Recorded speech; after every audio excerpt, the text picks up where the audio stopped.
Wondery.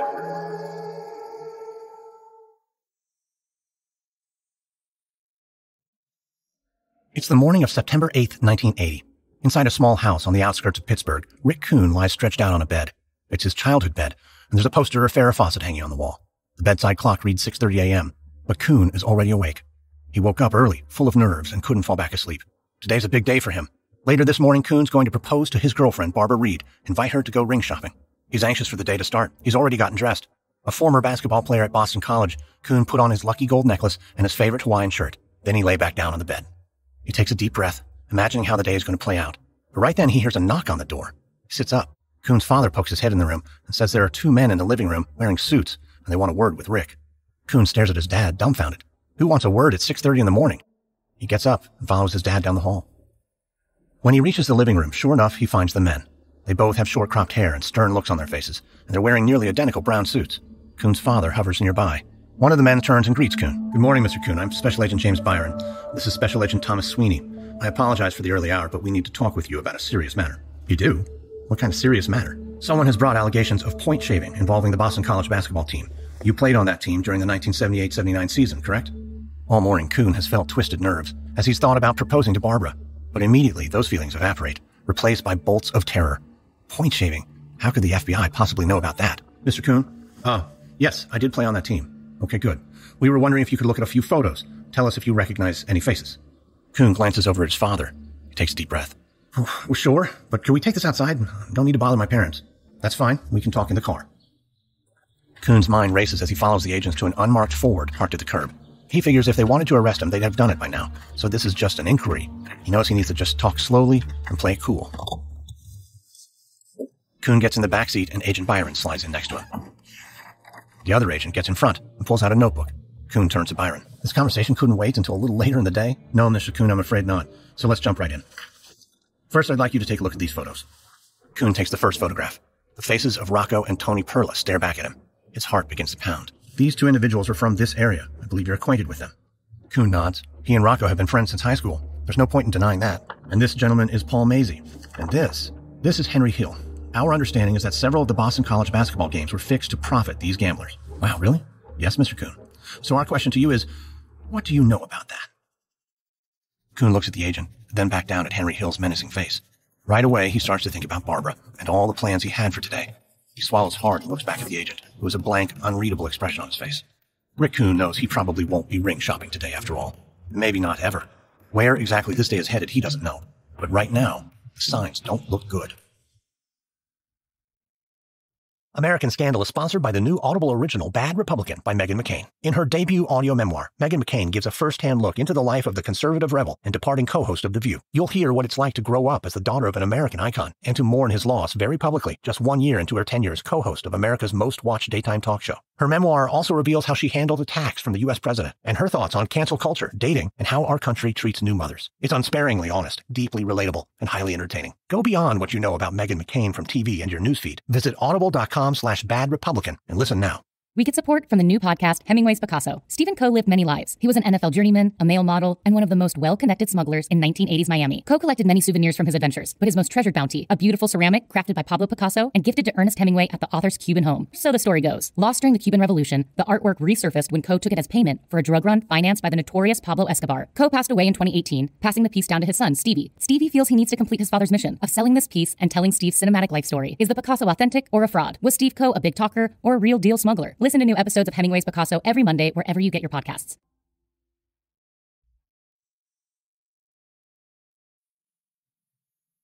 From Wondery, I'm Lindsey Graham, and this is American Scandal.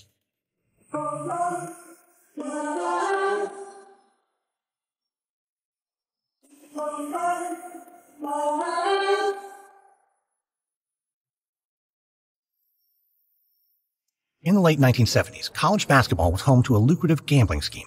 Mobsters and players at Boston College orchestrated a plan, one that would change the outcome of games in order to win bets. But the scam took a turn when Boston's players failed to dump a critical game. The gamblers lost big, but didn't take their revenge. Ultimately, the players from Boston College would live to see graduation, and the point-shaving scheme seemed like a closed chapter. Then, the mobster Henry Hill got himself arrested on narcotics charges. He faced a staggering prison sentence, and so he began to cooperate with authorities, offering information about the gambling scheme. The government saw a golden opportunity to prosecute the mob, even if that meant going after young athletes. This is episode 3, The Final Score. It's September 8th, 1980. Ernie Cobb walks down a carpeted hallway and slides a key into a door. He opens it up and steps into his room at the Holiday Inn in North Bergen, New Jersey. Cobb's legs feel achy. He's tired, but he's also pleased after today's morning practice at the New Jersey Nets training camp. Cobb changes out of his tracksuit and turns up the volume on the bedside radio. Finally, things are looking hopeful again. Last year, Cobb's NBA dreams almost came true when he was drafted by the Utah Jazz, but just as quickly, his hopes were crushed when the Jazz cut him during training camp. Now Cobb is close again. He's been shining with the Nets. He recently got hot and scored 28 points in a preseason match with the Celtics. And today, the Nets coach chose him for the starting scrimmage. It's a good sign, one that says he'll make the final roster. Everything he's worked so hard for seems to be finally coming together. Cobb opens the dark yellow curtains, and a flood of light fills the room. It feels warm and soothing on his tired body. He could almost fall asleep standing up. Suddenly, there's a knock on the door. Cobb walks across the room and answers it. 2 men in brown suits stand in the dim green hallway. They raise golden FBI badges in unison. Mr. Cobb, good morning. I'm Special Agent John Bowe with the Federal Bureau of Investigation, and this is Special Agent Kirby. Could you spare a few minutes to talk with us? Talk? What about? An incident we're hoping you may have some insight into. It has to do with your time at Boston College. Ernie Cobb freezes. What do they know about Boston College? How did they even find him here? He forces a smile and invites the agents in. Well, how'd you find me? We talked with some individuals at the Nets training facility. This comes like a punch. If the FBI went to the gym, that means the team knows the authorities are looking for him. He can see his NBA chances going up in flames right in front of his eyes. Cobb sits on a bed. Agent Bowe takes a seat across from him. The other agent leans against a desk, pad of paper in hand. So, agents, how can I help you? Mr. Cobb, allegations have been made that during your time at Boston College, basketball players colluded with gamblers to shave points on games and manipulate the final outcome. Cobb folds his hands in his lap and tries to look surprised. We'd like to show you some photographs. See if you recognize any of these individuals. Agent Bowe hands over 5 mugshots. Cobb looks down at them and immediately recognizes Rocco Perla, the man who asked him if he would fix games. But Cobb doesn't let on. Instead, he flips past Rocco like he's a stranger. These guys look like mobsters that have that look, you know? These are photos of Henry Hill, Paul Mazie, Rocco Perla, Tony Perla, and this last individual is a man by the name of James Burke. Do any of these men look familiar? No, sir, they don't. I mean, this man, Hill, he looks vaguely familiar. Maybe, talking to someone at one of the games, but, choosing Hill seems like the smart play. During the season, Cobb had seen him talking to Rick Kuhn, but Cobb himself never spoke to him. Anyone else, Mr. Cobb? No? Well, thankfully. Sorry you had to drive here for nothing. That's all right, Mr. Cobb. Now, Agent Kirby here is going to hand you an interrogation advice rights form. If you could just fill that out and sign it, we have a couple more questions. Wait, am I being arrested or something? No, Mr. Cobb. At this juncture, we're just gathering information. This document is only to verify that your statement is true. If it's not, you would be held accountable in court. Ernie Cobb takes the paper and tries to read what it says, but everything feels like it's spinning, including the words on the page. Cobb begins checking off boxes one at a time, but there's only one thought on his mind, and that's that he's innocent. He only accepted $1,000, and it was for a game he'd already played. It was a token of appreciation completely after the fact. He didn't fix games. Cobb then thinks about the NBA. The only way to keep his reputation clean is to be upfront and maintain his innocence. He signs and hands the document over, then takes a deep breath. He announces that he does, in fact, recognize some people in the photographs. The 2 agents nod. As they take down his statement, Cobb prays that this will all blow over quickly. He's too close to his dream. He can't risk it now. It's February 16th, 1981. Jim Sweeney sits inside a pickup truck in Trenton, New Jersey, across from a newsstand. In his lap is the latest issue of Sports Illustrated. The magazine just hit the stands today, and the cover has a flashy image, a shower of $100 bills pouring through a basketball hoop. The headline reads, Anatomy of a Scandal. Sweeney's hands shake as he flips through the featured article. Right there on the printed page are photos of himself. His eyes dart as he surveys the other photos of Rick Kuhn and Ernie Cobb. Sweeney stares in disbelief at the article's byline. The piece was written by none other than the mobster Henry Hill. Sweeney stares dumbstruck. Here in glossy print is the entire story about the point-shaving scam. The article describes the initial meeting at the Hilton Hotel and continues to the final, fateful game between Boston College and Holy Cross. As he reads the story, Sweeney feels weak, sick even, and he thinks back on everything that's happened in the last few months. Back in September, he met with federal agents. He was a sweaty mess, and he quickly broke down and told them everything, how he learned about the scheme from Rick Kuhn, how he'd grudgingly accepted money after the Harvard game. Sweeney told the agents that he'd felt threatened and afraid all season long. When the meeting ended, Sweeney was sure that he'd be fine. He thought he could go back to his life. But this Sports Illustrated article changes everything.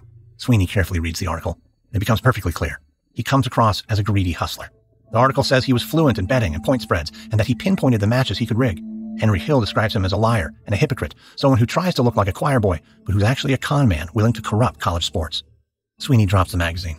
Out the window, he can see shoppers buying the same Sports Illustrated issue from the newsstand. He closes his eyes, and he imagines that millions more across the country are all reading about his alleged deeds. Sweeney leans his head against the headrest and fights back tears. And he knows then he'll have to do whatever it takes to clear his name. It's the morning of October 27th, 1981, 8 months after the Sports Illustrated article hit the newsstands. Henry Hill yawns and stretches his arms.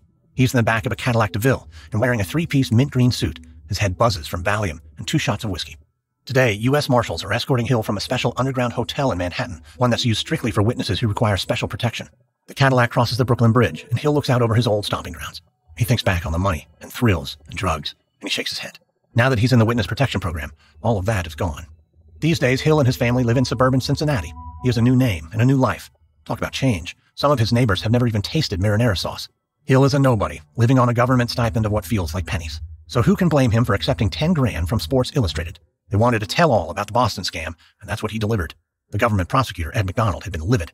But Hill doesn't know how else he can scrape together some money now that he's a rat and naming names. And even though he's in witness protection, Hill is still on edge.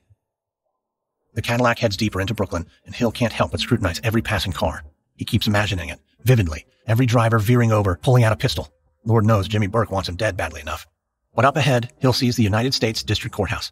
The car pulls past a crowd of news reporters and cameramen, all there for the trial. Then the car pulls into an underground parking lot. Hill steps out, and a half a dozen marshals surround him. Their faces are grim, their firearms ready. They shuffle him into an elevator, and then they step out into a cavernous courtroom that's overflowing with people. At the far end of the room sits the judge, Henry Bramwell. Hill doesn't like the look of him. Bramwell is looking down, frowning at his notes, seemingly unimpressed by the massive crowd. Yeah, Hill knows a tough disciplinarian when he sees one. He sighs and looks over to where the defendants and their lawyers are huddled. He immediately recognizes familiar faces, Rick Kuhn, the Perla brothers, and his old prison buddy, Paul Mazie. But there's one more defendant whose back is turned to Hill. He's in a conservative gray suit, like one of the lawyers. And as if on cue, the man turns and locks eyes with Hill. It's Jimmy Burke. Hill has played this moment 1,000 times in his head. He's tried to imagine how he'd face his murderous old friend, but nothing could prepare him for this moment. Burke's cold gaze of contempt hits Hill like a mallet. Whatever resolve he once had is now gone. In its place is a feeling of feebleness and terror. Hill drops his eyes. He's chosen betrayal over death, but right now, as he suffocates under the weight of Burke's stare, he wonders whether death might have been less painful. Across the courtroom, Rick Kuhn watches as Henry Hill is led to a seat behind the prosecutor. Kuhn sits between Tony and Rocco Perla.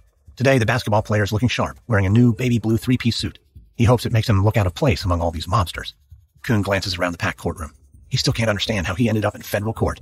He takes a deep breath and repeats what his lawyer told him. He has little to worry about. His lawyer said that this whole trial is really about Jimmy Burke and the Lufthansa heist. Kuhn is just a pawn, as the government pursues the mobster.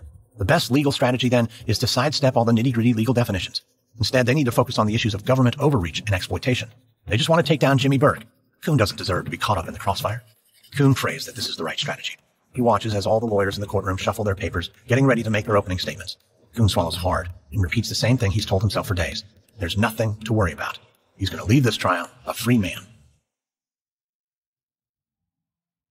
In the small town of Fox Lake, Illinois, Joe Glinowitz was a hometown hero and 30-year veteran of the local police department. On September 1st, 2015, just 1 month from retirement, he was found dead outside an abandoned cement plant, shot in the chest twice at close range. While the town and Joe's family mourned his passing, hundreds of police officers launched a manhunt to find his killer. After weeks of searching, the lead investigator discovered chilling secrets about Joe, the local police department, and the village of Fox Lake. These were secrets that, once uncovered, would put the town in the national spotlight and haunt them for years to come. Wondery's shocking true crime podcast, Over My Dead Body, is back for a 3rd season with a story about corruption, betrayal, and the secrets of a fallen hero. Follow Over My Dead Body Season 3, Fox Lake, on Apple Podcasts, or you can listen early and ad-free by subscribing to Wondery Plus in Apple Podcasts or the Wondery app.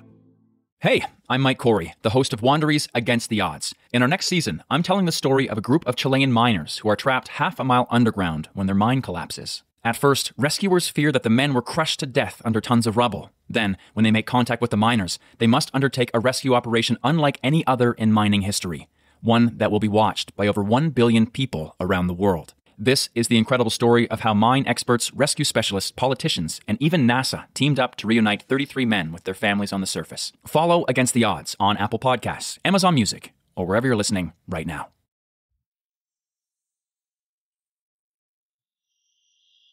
It's late afternoon on October 27th, 1981. Inside the U.S. District Court in Brooklyn, the packed courtroom hums with anticipation. Ed McDonald sits at the prosecutor's table, staring intently at his notes. McDonald turns to the defense table and looks at the middle-aged man in a gray suit. McDonald holds back a grin. Finally, he thinks, he's brought the notorious Jimmy Burke into a courtroom. McDonald knows in his gut that Burke was a ringleader behind the Lufthansa heist. He just couldn't find proof of it, especially not with Burke killing off every witness. But now McDonald has a way to get to the infamous mobster. He admits the case is unsavory. In order to gather evidence against Jimmy Burke, McDonald had to let Henry Hill walk free. It's a bitter trade-off, but it's all in service of the larger cause. McDonald looks over at Judge Bramwell, who sits on the bench in his stiff, dark robes. The jury will decide whether the men are innocent or guilty, but Bramwell alone has the power to choose the sentencing. That means McDonald has to make his case to Bramwell, too. And if he's successful, the judge will send Burke to prison for the rest of the mobster's life. McDonald gathers up his papers, rises, and crosses the courtroom. The crowd begins to settle. By the time McDonald reaches the jury box, the room is hushed. There in front of the jury, McDonald silently appraises the 12 men and women. Finally, he holds up his papers. These, he tells the jurors, are 8 pages of indictments against the men seated at the defense table. It's a case of conspiracy. McDonald reminds the jury he doesn't need to prove that these men were successful in fixing every game. He only needs to show that the men conspired to do so. McDonald turns and points at the co-defendant seated across the room, and then looks back at the jury, his eyes solemn. He tells the jury that this isn't just about breaking the law. It's also a case of greed, corruption, and disloyalty. These men are the worst of criminals, he says, and they try to destroy college sports. McDonald gazes across the faces of the jury. Their eyes are alert and focused. He has their attention. Good, he thinks.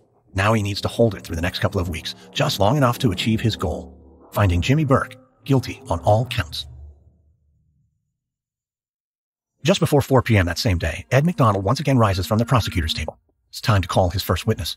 Heads turn as a wiry man in a bright green suit approaches the stand. McDonald waits as the man, Henry Hill, is sworn in. McDonald can see Hill's eyes dancing around the room. He looks nervous, squeamish, and he's avoiding eye contact with Jimmy Burke, who sits stone-faced and staring at his former friend and associate. McDonald quickly goes to work. He asks Hill to tell the full story and to explain how Jimmy Burke was involved in all of it. Hill nods his head and carefully lays out the details. He describes meeting Paul Mazie in prison, how he was locked up because of a job that he did with Burke. Hill explains that once he got out of prison, he and Mazie cooked up the point-shaving scheme at Boston College. Hill then pauses and looks away. McDonald grows nervous. This is a bad sign. This is the key moment when Henry Hill can bring together the entire case and implicate Jimmy Burke. McDonald catches Hill's eyes and gives him a strong and encouraging nod. Hill averts his gaze, takes a deep breath, and looks back up. He goes on to describe the day he traveled to Robert's Lounge in Queens, New York City. In the basement of the bar, he and other men met with Jimmy Burke. Together, they got Burke to finance the bets for the point-shaving scheme, and Burke provided a network of bookies, which was key to the whole plan. McDonald pauses and quickly steals a glance at the jury. He can tell they're hooked. The crimes are obvious, and now not only are all 5 defendants tied together, but there's no denying that Jimmy Burke was in the center of it all. It's the afternoon of November 2nd, 1981, 5 days into the trial. Rick Kuhn takes a seat at the defense table. Today he's wearing a chocolate brown corduroy suit and plucks at the lapel trying to calm his nerves. He's been waiting for this day since he first saw the list of witnesses. This afternoon, his former best friend is taking the stand. Across the room, prosecutor Ed McDonald rises and asks for the next witness. Jim Sweeney emerges from the back of the courtroom. He walks to the witness stand in a blue pinstripe suit, holding his back straight and his head high. Kuhn stares at Sweeney, waiting for him to look over. But Sweeney's eyes remain locked on McDonald as he takes a seat and is sworn in. McDonald begins by walking Sweeney through the highlights of his Boston College career, his basketball awards, an impressive GPA, his volunteering with a local church. Kuhn rolls his eyes. Sweeney then talks about his wonderful new job and his recent marriage to his college sweetheart, Maura. Lucky him, thinks Kuhn. The golden boy just keeps on winning. McDonald paces back and forth at the front of the courtroom. Jim, would you mind describing to the court how you first heard of the point-shaving scheme? Of course. I was at the Boston College gym and we just finished basketball practice. Rick followed me out and started talking with me. You're referring to Rick Kuhn? Sweeney nods. He still won't look over at Kuhn. Instead, his eyes remain fastened on the attorney, McDonald. Yes, Rick Kuhn. He mentioned that friends of his wanted to bet on our games. He said it could be beneficial to us if we helped them out. Help them out? Meaning what? Shaving points? Keeping the score down? That's correct.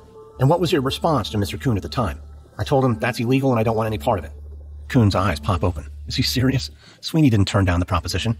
At best, he was ambivalent. That's how Kuhn knew that Sweeney could be brought in. Okay, Jim. Let's address the elephant in the room, all right?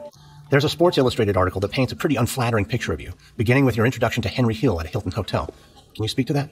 Sweeney nods. He describes how Kuhn lured him to the hotel, pretending they were having dinner with Eagles fans. But then Kuhn, his friend, immediately disappeared, and that meant he was left alone with Henry Hill. At the defense table, Kuhn clenches his fists. Sweeney is clearly scapegoating him. And when Mr. Hill proposed the point-shaving scheme, what was your response? At first I said I didn't want to do it, and then I agreed to cooperate. Why would you, someone with so much going for him, agree to that? Was it the money? No, sir. Money's never mattered to me. Kuhn nearly starts laughing. Did Sweeney just say he wasn't interested in money? He seemed plenty interested when he was buying jewelry for his girlfriend, using cash that Kuhn had given him. I was frightened, sir. Mr. Hill threatened me with physical violence. And somehow he knew the name of my girlfriend, Maura, the woman who is now my wife. I felt threatened. I felt scared. And did Rick Kuhn ever give you money? Here we go, thanks, Kuhn. Lie your way out of this one. I wouldn't say give. He shoved $500 at me after the Harvard game. I told him I didn't want it. He said it was too late and basically tossed it at me. Sir, I know it was wrong to take that money, but Rick was threatening too. And I was afraid of what would happen if I didn't take it. Kuhn shakes his head and listens as Sweeney describes the rest of the season. He says he only pretended to go along with the scheme, and that makes Kuhn want to yell at the top of his lungs. Sweeney's testimony is wall-to-wall lies. He must have made some deal with the FBI, a way to stay out of prison if he said what they wanted him to. Mr. Sweeney, before I let you go, I just want to ask if you have been testifying under any agreement from the United States government. Rick's face slowly starts creeping up into a smirk in spite of himself. Now the choir boy will have to admit he sold his friends down the river to avoid getting in trouble. No, sir. There was never any charges brought up against me. I'm under no obligation to say what I've said. Then Kuhn's smirk vanishes. It dawns on him. His old friend didn't have to blame him for everything. Sweeney is taking him down by choice.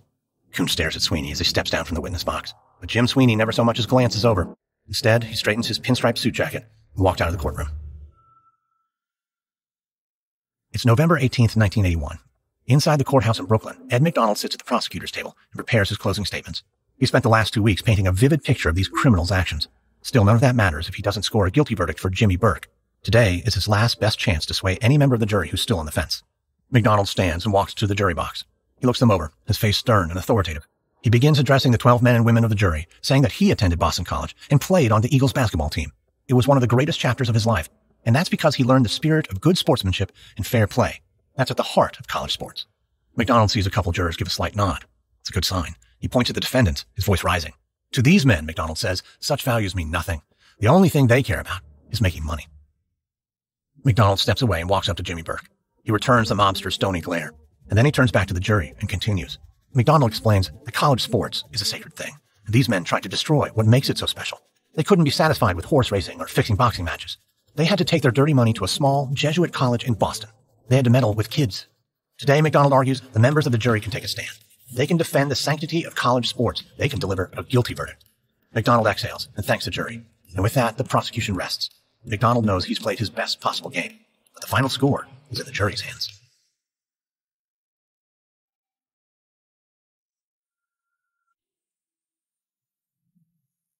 It's November 23rd, 1981, a gray morning in downtown Brooklyn. Inside the federal courthouse, Rick Kuhn is seated alongside his co-defendants. He has a view of the city skyline, but his eyes are fastened on the mahogany door that leads to the jury deliberation room, because behind it, 12 strangers are deciding his fate. Kuhn mulls over the charges that were brought against him. On account of bribery, he's confident he'll be found innocent. His lawyer said as much. It's another charge Kuhn is worried about. Conspiracy to engage in a pattern of racketeering. That one's more complicated, and a guilty verdict would mean he'd have to face sentencing and time in prison. Kuhn turns to Rocco Perla, who sits beside him. His old friend looks just as nervous. Kuhn tries to make some conversation to put them both at ease. I still can't believe Jim Sweeney doesn't have one single charge against him. And I have 3. Explain that to me, Rocco. Well, Rick, McDonald wasn't after you. He was after the mob. And he only needed one of you guys to make the connection. And well, sorry, Rick, but you're a whole lot easier to prosecute than that poster boy. When I get out of here, I'm going straight over to Sweeney's, I swear. Perla smiles and opens his mouth to speak. But just then, the jury room door swings open. Kuhn watches the jurors file into their seats without saying a word. The forewoman remains standing. Kuhn's heart starts to pound. His breath grows shallow. Then he feels a hand on his shoulder. He turns and finds Perla with a look of shock on his face. Oh my God. What? Forewoman. Look at her hands. They're empty. Empty. Yeah. There's no list. She's not reading any indictments. Kuhn stares baffled. He sees Judge Bramwell lean forward and address the forewoman. Has the jury reached its verdicts? Yes, Your Honor, we have. That's when Kuhn finally realizes why Rocco Perla looks so pale and shaken. There are multiple co-defendants in this trial. They've got enough charges to fill an 8-page list. The forewoman couldn't possibly remember who's innocent and who's guilty of which charges, unless there aren't going to be any individual verdicts. All of them will either be found innocent or guilty of every single charge. The judge asks all the defendants to stand. The forewoman clears her throat and makes her pronouncement. For all the co-defendants, on all counts, her answer is the same. Guilty. Rick Kuhn stands, feeling like his legs are sinking into the ground. With this sentence, he's been thrown together with lifelong drug dealers and Jimmy Burke, a murderer. The judge looks over the defendants and announces that sentencing will be deferred. Kuhn will return to court in February. Kuhn stares in a daze at the harsh face of Judge Bramwell. His future now rests completely in this man's hands. And with a sharp rap of the gavel, the trial is done. It's February 5th, 1982, and about 2 months after the trial. Today, Rick Kuhn is back in federal court for his sentencing. He's trying to look his best today. He cleaned up his mustache and put on a brown 3-piece suit, his lucky outfit. Kuhn looks around the courtroom. The jury box is empty, and there are fewer onlookers and reporters than there were at his trial. But for Kuhn, the stakes are higher than ever. Today, he'll learn whether he's going to jail, and if so, for how long. One person determines his fate. That man, Judge Henry Bramwell, sits on the bench, reviewing his notes. A solitary court reporter sits below and waits. Kuhn's parents sit beside him. He also sits alongside his lawyer, who insists there are reasons to be optimistic. Kuhn has no criminal history, and because of that, the lawyer says, he'll probably receive probation. In the worst case, he'll get a few months of jail time plus community service. Kuhn's lawyer points across the room where Ed McDonald, the prosecutor, is seated and waiting. Even McDonald expects a light sentence, the lawyer says, before patting Kuhn on the shoulder. Kuhn hopes his lawyer is right, but still the uncertainty has been a nightmare these past 2 months. Kuhn has barely been able to eat or sleep, let alone talk with anyone. He's almost relieved to be here today. If nothing else, he'll be able to get on with his life. Finally, Judge Bramwell nods at the bailiff, and Kuhn is asked to stand. The court reporter lifts her hands to the stenotype machine. Kuhn rises, alone. The judge lays out the charges that Kuhn has been found guilty of, and then pauses, staring down at the 26-year-old. Kuhn swallows and holds his gaze. In a clear voice, Judge Bramwell announces that Rick Kuhn is sentenced to 10 years in prison. There's a murmur from the small crowd and a sharp gasp from Kuhn's mother. Kuhn stands frozen, confused. He must have heard the judge incorrectly. He looks to his lawyer, whose face is ashen. He glances to his right. Even Ed McDonald, the government's merciless prosecutor, seems completely baffled. Kuhn looks back to the judge. Bramwell repeats that Kuhn will serve a 10-year sentence. He'll serve it as an example to all those players who may be tempted to accept illegal money for personal gain. Kuhn feels weightless, confused, dizzy. He drops back into his seat. He repeats to himself this unthinkable fact. He'll spend the next decade in jail. His whole future just evaporated before his eyes. It's 2 years later, on March 23, 1984. Ernie Cobb enters the U.S. District Courthouse in Brooklyn, dressed in a new blazer and tie. It's the final day of his trial for point shaving, and today he'll hear the jury's verdict. Inside the courtroom, Cobb looks over the audience. He sees his mom and dad sitting together with his girlfriend, Laverne. His family believed him when the Sports Illustrated article was published, and Cobb insisted he was innocent, but most people had not. Among those who did not believe him were the New Jersey Nets. The team's head coach summoned Cobb into his office just days after Cobb spoke with the FBI. The coach broke the bad news. Cobb was being let go, and after that, no NBA team would touch him.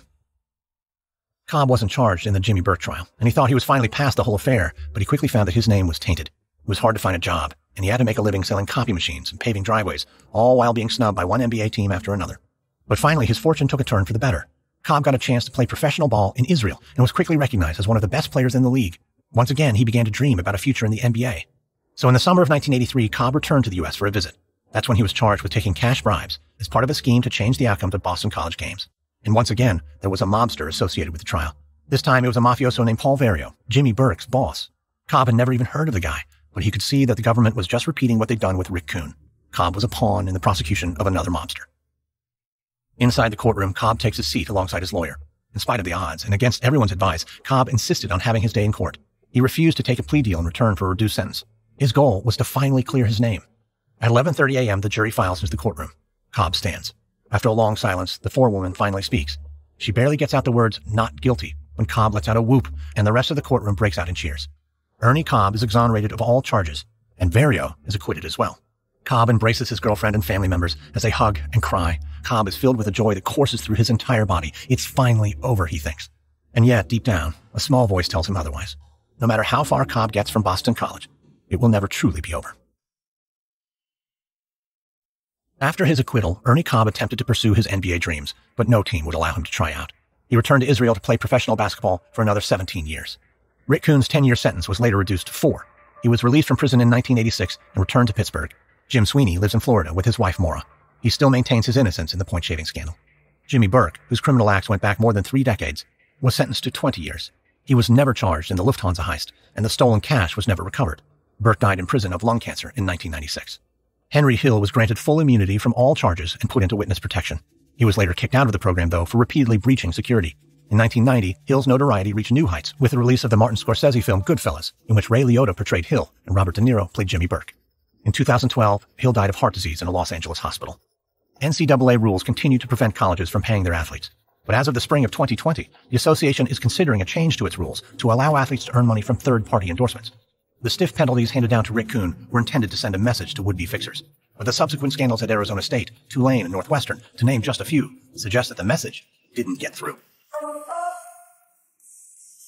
Next, on American Scandal, I sit down with Dan Murphy, an investigative reporter at ESPN who covers college sports. We'll look at the many scandals involving college athletes and money, and we'll discuss how new rules could allow these athletes to profit from their work and drastically change NCAA sports.